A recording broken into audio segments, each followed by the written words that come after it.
Hello, Geography 231 students. Welcome to week 12, if you can believe it. I can't believe it. This semester has both been the fastest and the longest semester in my teaching career.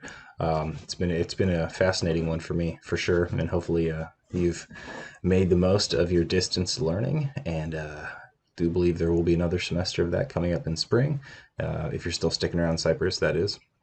If you're not moving on to bigger and better things. If you are, I wish you congratulations, and I will make sure to more officially wish you all congratulations when the semester ends. But yeah, so this we are in week 12 already, and I'm trying to think if I have any announcements this week. I don't think so. Just the one I've been harping on lately is just make sure you're still working on your projects. Make sure you are making as much progress as you can in the time that you have.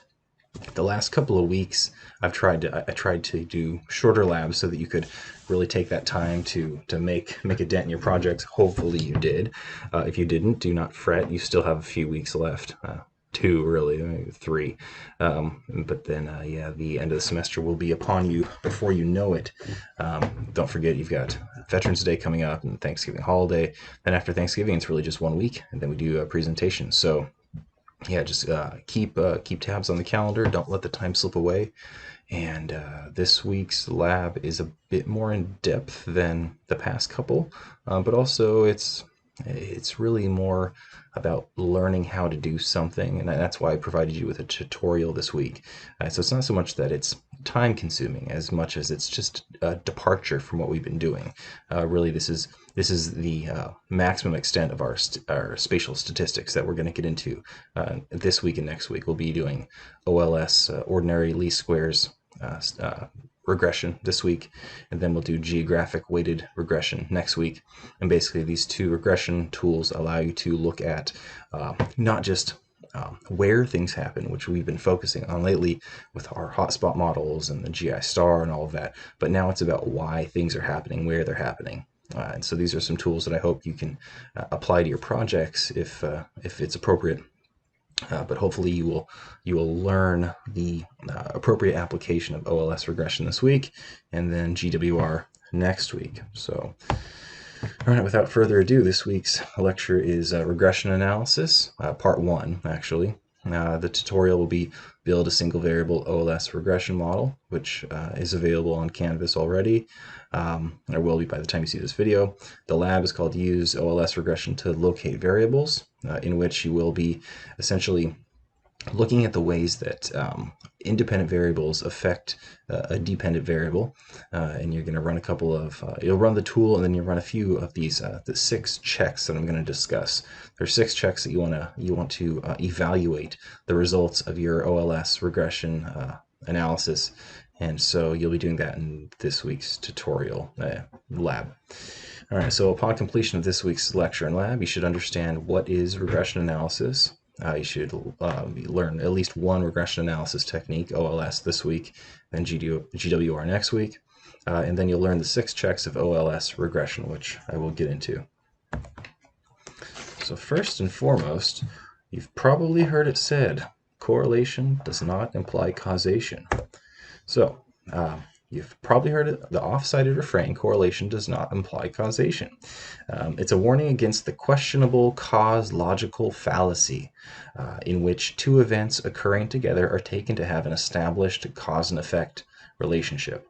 So we see this all the time. You'll see, I crossed my fingers, or I wished with my lucky rabbit's foot, and then a good thing happened, right? Something like that. You'll see two completely unrelated events happening, but they are correlated in time and maybe in space, and so we tend to draw causation from correlation, like this thing had an effect on another thing. But it's really easy to fall into the questionable cause fallacy, because you find that a lot of things in life actually do correlate, both in space and in time, but there's not necessarily any sort of discernible connection between the 2 events or features. So I've got a couple of silly explanatory graphs here to explain that. So right here, you'll see divorce rates in Maine correlating with per capita consumption of margarine. It's a pretty tight correlation, 99.26% certainty, a very high R squared number there. So you can see that as people, the rates of divorce in Maine dropped, so did consumption of margarine. Then you had this little uptick in 2006 in divorce rates in Maine, and also a uptick in the consumption of margarine. So you can see clearly divorce rates in Maine are caused by consumption of margarine.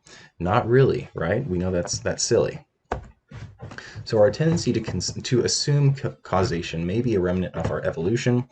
Whenever the cost of this actually kind of gets into evolutionary biology a little bit, but essentially I sort of adapted this from a paper that was published in the Proceedings of Royal Society B. The title of the paper was The Evolution of Superstitious and Superstition-like Behavior.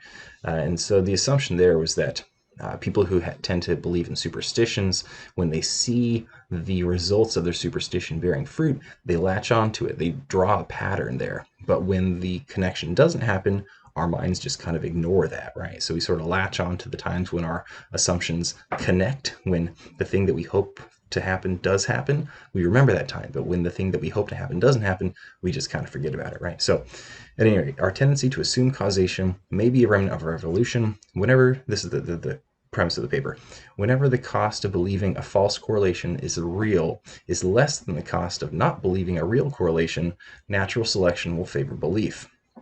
How do we kind of picture this? How do we sort of envision this in concrete examples? So picture being like a hunter-gatherer. A rustling in the bushes might be caused by the movement of a saber-toothed cat, but it might not. It's better to assume causation than not, right? So it may be the wind. And so you might say, I'm going to ignore that rustling in the bushes. But the time it turns out to be a saber-toothed cat, the person that was a little more paranoid, or in this case saw the causation there, he or she will survive, and then their their next of kin will propagate forward, right? Another example might be a human sacrifice or a rain dance might have correlated with the arrival of precipitation on some number of occasions, and thus causation was assumed, right? So again, we look at the times when the events connect, like the dominoes fall into place. We latch onto those times, but when they don't, we don't necessarily do that. So again, we're seeing causation where there may not necessarily be causation, simply because there's some bit of correlation. So here are a few more silly examples. So the number of people who drown by falling into pools correlates pretty tightly with the release of Nicolas Cage films, right? So very tight correlation, about 66%. Per capita cheese consumption correlates with the number of people who die by becoming tangled in their bed sheets. It's a real risk, right? So again, very tight correlation, about 94%. And there's your divorce rates and consumption of margarine. But it's not always just kind of silly. Sometimes people fall into essentially the trap of seeing causation where there really isn't any. And we see it, this is an example of the rise of autism correlating with the rise of organic food sales. Oh, so what's the real cause of autism? It's organic food. No one's obviously saying that. You hear the other crazy thing that, the rise of autism is correlated with vaccines, right? So we know that there's millions of just piles of evidence to say that's not true, right? Autism and vaccines not related at all, right? But you'll see these kind of spurious charts that tend to show correlations, and then people draw causation from that. So beware of potential misinformation or disinformation where people draw causation from correlation. It can be funny, like the correlation between divorce rates in Maine and the consumption of margarine, or it can be not so funny, right? And drawing correlations between the rise of autism and vaccines, or whatever it may be, right? So what is regression? Although correlation does not imply causation in relationships among variables, a related statistical procedure called regression is useful for exploring relationships. Okay? Regression is a set of statistical techniques that allow us to model, examine, and explore spatial and statistical relationships. Basically, the way I want to teach it is that when you see the word regression, think about the word relationship. Regression, relationship. So all regression models are charting the relationship between two factors. Okay, so here on the right we see hours of exercise per week. And then on the other axis, we see months of gym membership. So the idea here is that when somebody first gets a gym membership, they tend to spend a lot of hours at the gym, right? Maybe 8 to 10 hours. But as those months tick by, as we know over the course of a year, the average hours a person spends in the gym tend to dwindle, right? So we call that an inverse relationship or inverse correlation. Okay. So widely used statistical method, regression is a widely used statistical method employed in many different disciplines. It's used in any field that relies on predictability models. So finance, weather, sports, politics, healthcare, geography obviously, and more. And down here we see two different regression model tools, OLS, which we're going to talk about this week, and then GWR, geographically weighted regression, which we'll get into next week. So why use regression analysis? Regression analysis allows us to explore correlations, predict unknown values, and understand key factors. So for example, does more crime occur in neighborhoods where there's more vandalism, as the broken window theory suggests? Well, we can run statistical analysis or regression analysis to find out. So does more crime correlate with vandalism, right? So broken windows, graffiti, things like that. You could do a correlation, or rather a regression analysis to see how tightly those two factors are correlated. Predict unknown values. So if the number of 911 calls is a function of population, education, and jobs, can projections help predict future demand? So this question is actually related to this week's lab, which you're actually going to look at the factors that may affect the dependent variable of 911 calls. Okay. Then lastly, regression analysis allows us to understand key factors, so such as what factors contribute to consistently high voter turnouts. So we saw just this past last week, Tuesday, the largest voter turnout in U.S. election history, right? Both for the Democrats and for the Republicans. Over 150 million people voted. That's almost half the country. Not quite, but quite a few. So what were the factors that went into that? Well, you could hypothesize that it was obviously a very, you could say, important election, right? You could also say that perhaps young people were more interested in voting this time than perhaps in past elections. There could be many various independent variables or explanatory variables that you could then test, right? So at any rate, regression analysis allows us to test many different hypotheses and questions. Oops, it's gone. There we go. Okay. So what is regression in layman's terms? What's like the simplest way to understand it? So think of regression as a relationship between any two things. For example, imagine the temperature is 70 degrees Fahrenheit at ground level. You start climbing a hill, and as you climb, you realize that you're feeling colder and the temperature is dropping. When you reach the peak, which is about 2,500 feet above ground level, you measure the temperature again and you find that it's 60 degrees Fahrenheit. We can conclude that as the height above sea level increases, so does the temperature tends to drop, right? The height above sea level influences temperature. Higher you go, colder it gets, right? So hence there is a relationship between height and temperature. And it's actually an inverse relationship in this case. The higher you go, the lower the temperature gets. This relationship is termed regression in statistics. The temperature depends on the height and hence is the dependent variable, whereas the height is the independent variable or the explanatory variable. You'll see those two terms interchanged, independent and explanatory. There may be various factors influence the temperature, such as humidity, pressure, air pollution, so on and so forth. All such factors have a relationship with the temperature, which can be written mathematically as an equation. So you could test one individual explanatory variable, like you could look at the correlation or the relationship between humidity and temperature, or pressure and temperature, air pollution temperature. You can do those all individually, or you could factor them all into what's called a multivariate regression model, in which case would mean multiple variables, right? So what is the regression equation? How would you actually take a single or multiple variables and test them against the dependent variable?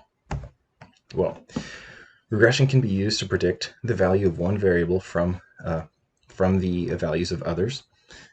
When there's only one independent variable and when the relationship can be expressed as a straight line, the procedure is known as simple linear regression. So any straight line in two-dimensional space can be represented by this equation: y equals a plus b times x. Okay, so in this case, y is the variable on the horizontal, or excuse me, the vertical axis. X is the variable on the horizontal axis. A is the y value where it crosses the vertical axis. It's called the intercept. Okay, and b is the amount of change y is corresponding to in a 1 unit increase in x, called the slope. Okay, so this is really just the equation to determine slope, which is there in this case here, like the regression line. So in order to use samples to make educated guesses about the relationship between two variables in a population, you need to rewrite the equation to reflect the fact that you'll be estimating parameters for an entire population of values. So in this case, it would be y equals beta sub 0 plus beta sub 1 times x. This replaces the intercept a with beta sub 0 and the slope b with beta sub 1. This equation can be written as follows. I'm not going to read the whole thing, but the good news is you actually don't need to know what the equation is, at least not in GIS. You might in your statistics class, but not in GIS. The good news is that the GIS takes these input variables and then calculates the regression equation for you. Okay, so you can think of the GIS in this case as just a really fancy calculator. That's really what it does. So you just need to, what you need to do is understand what the equation represents. What are the various values that go into, or the variables rather, that go into this equation. So understanding a regression equation. First, we have the dependent variable. Okay, that's the variable that represents the process you're trying to predict or understand. Okay, so it could be residential burglary, foreclosure, rainfall, voter turnout, premature death, whatever it is. Whatever the variable is that you're trying to better understand compared to these various explanatory variables, that is the dependent variable. Okay, so in the regression equation, it appears on the left-hand side of the equation, left-hand side of the equal sign of the equation. So while you can use regression to predict the dependent variable, you always start with a set of known y values and use these to build or to calibrate the regression model. The known y values are referred to as observed values. These are known values. Next up, we have the independent or the explanatory variables. The independent variable, x in the equation, is used to model or to predict the dependent variable values. In the regression equation, they appear on the right side of the equal sign and are often referred to as explanatory variables. Why? Because they explain the dependent variable. These are explanatory factors. So if we're looking at, say, as is the case with this week's lab, 911 calls, what are the factors that influence the amount of 911 calls? Well, is it population? Is it proximity to a first responder dispatch center, like where the hospital may be or the police station? Is it the size of the population? Is it perhaps the some comorbidities of the population? Does someone in the large portion of the population smoke, or do they drink? Whatever it may be. It could be all of these, but what the equation helps us do is evaluate the influence or the affect or the impact of each one of these factors against the dependent variable.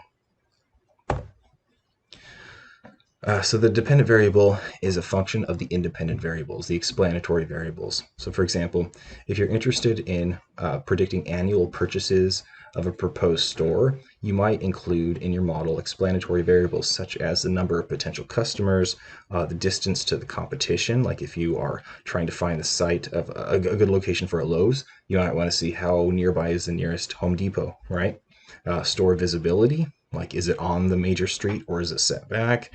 And local spending patterns, like does the local population have the income to support this store, right? So these are all known as explanatory variables. Next up, we have regression coefficients, and these are symbolized as beta in the equation. So regression coefficients are values, one for each explanatory variable that represent the strength and the type of relationship the explanatory variable has to the dependent variable. So coefficients are computed by the regression tool. So again, you don't have to know how to come up with the coefficients, but what coefficients tell you is how strong are these independent variables related to the dependent variable. Okay, so these are values that reflect the relationship between explanatory variables and the dependent variable.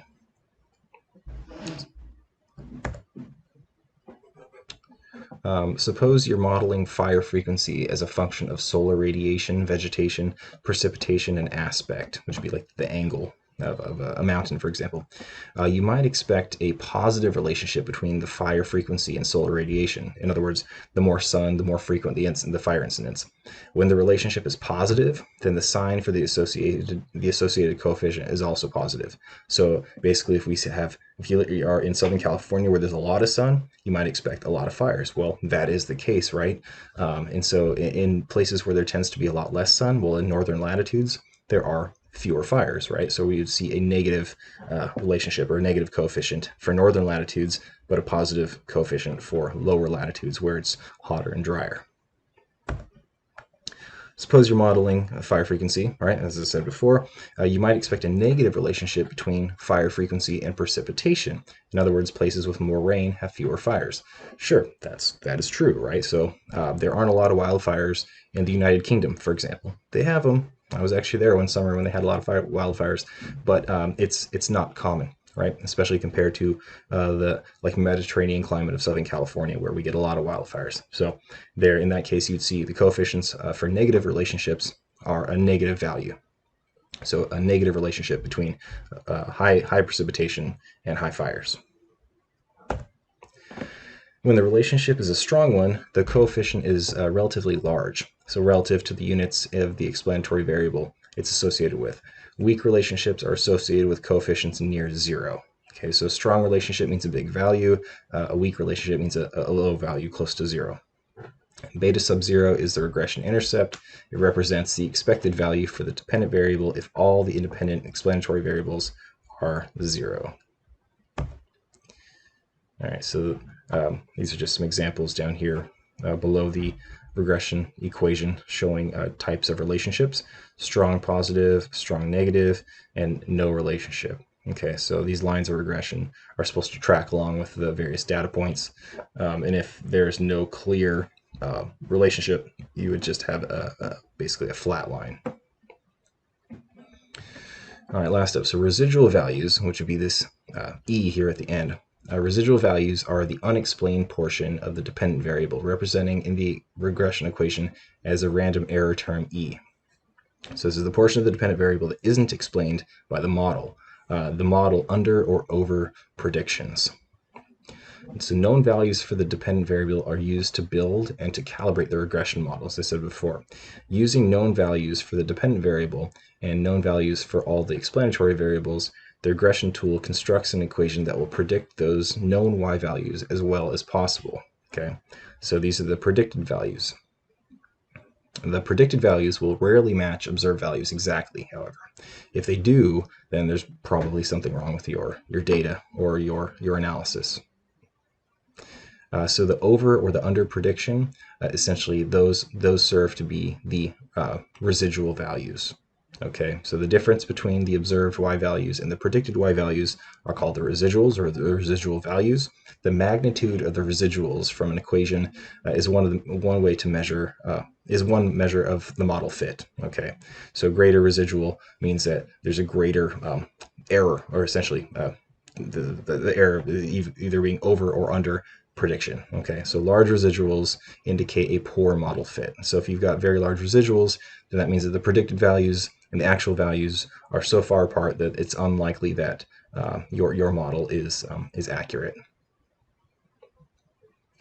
So how do we do this in GIS? Well, we're just going to talk about one GIS tool this week, the OLS. Next week we'll talk about GWR. But first, Spatial Statistics GIS Tools Recap. So over the last several weeks, you've explored several spatial statistics tools in ArcGIS, including the GEDIS or General G, cluster and outlier analysis, hotspot analysis, and others. These tools were very effective for answering where questions. Where are clusters? Where are hotspots? Where are cold spots? Okay. Are the data clustered? Are the data dispersed? Are they randomly distributed? These are all where questions. Where are the phenomena taking place? So are there places in the United States where people are persistently dying young? Yes or no? Where are the hotspots for 911 emergency calls? And where do we find higher than expected proportions of traffic accidents in a city? So again, these are all where questions. The next logical question for these types of analyses is why. So why are these phenomena taking place in the locations that they are? Okay, so why are there places in the United States where people are persistently dying young? What might be causing this? So what sort of correlative factors might be in place that could be causing or influencing premature death?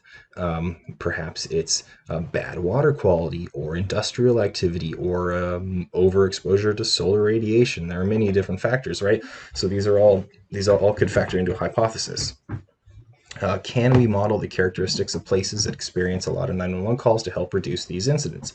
So are people, too close to like train tracks and people's cars are getting hit, or, who knows? Who knows what the factors are? But there are many different factors that go into 911 calls. And regression analysis can actually help you answer those questions of why. Finally, what are the factors contributing to higher than expected traffic accidents, and so on and so forth. These are just all sample questions. So regression analysis allows you to model, examine, and explore spatial relationships and helps explain the factors behind observed patterns. By modeling spatial relationships, regression analysis can be used for prediction, as I've talked about. Modeling the factors that contribute to an outcome enables you to make predictions about future outcomes. And basically, there's several tools that you can use. And as I said before, we're going to talk about OLS this week and GWR next week.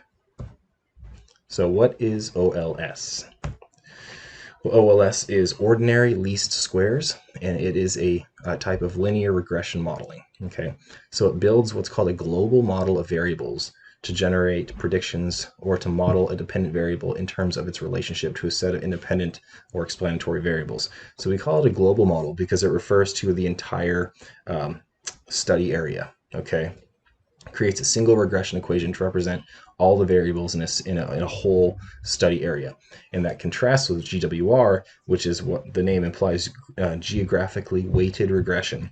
It actually creates essentially a linear regression model for each individual location in a study area. So if it's all the census blocks in LA County, it would create an OLS regression model for each individual census block or tract or whatever it may be. OLS, on the other hand, attempts to demonstrate the degree to which one or more variables potentially promote positive or negative change in another variable in the entire study area.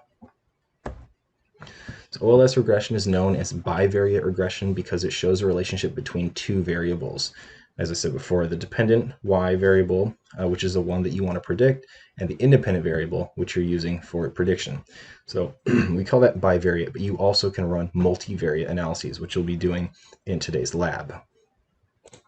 So if you can define the relationship between y and x using observed values, then you can get the predicted values of y for any value of x. Okay, that's the key thing.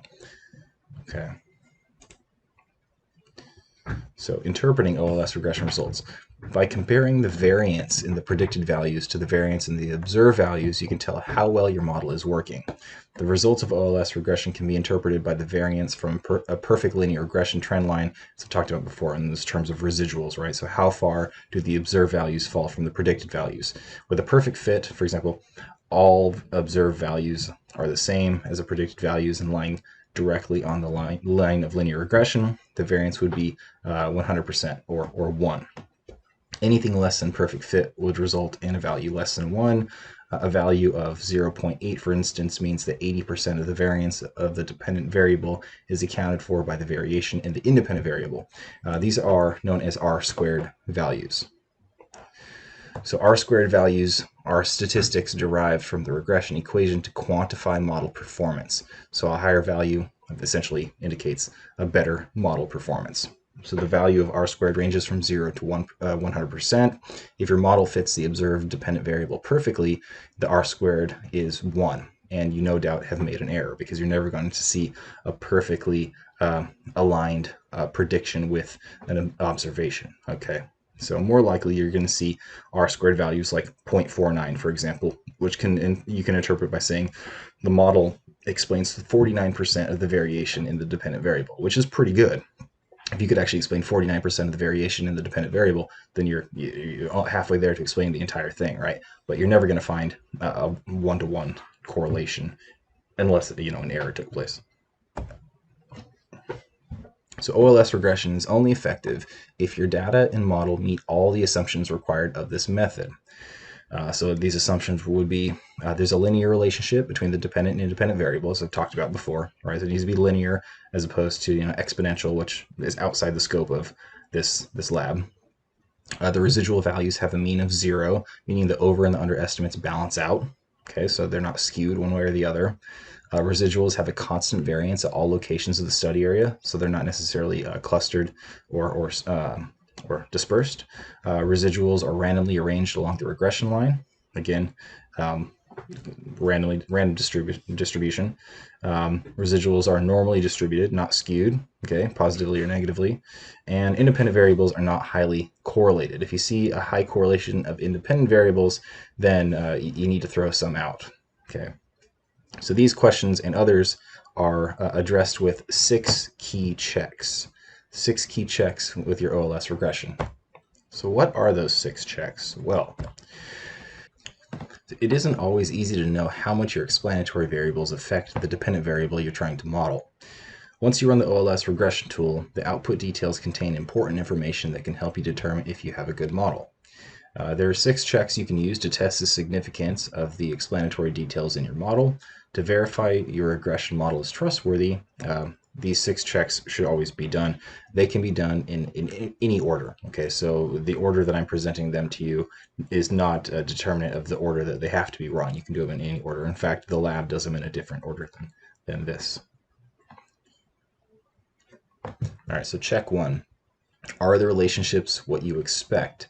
So if you expect a positive correlation or a positive regression line, and you don't get one, then you have to ask, maybe there's something wrong with the model, right? So going back to the example of incoming solar radiation and wildfires, so you would expect to see a positive correlation or a direct relationship.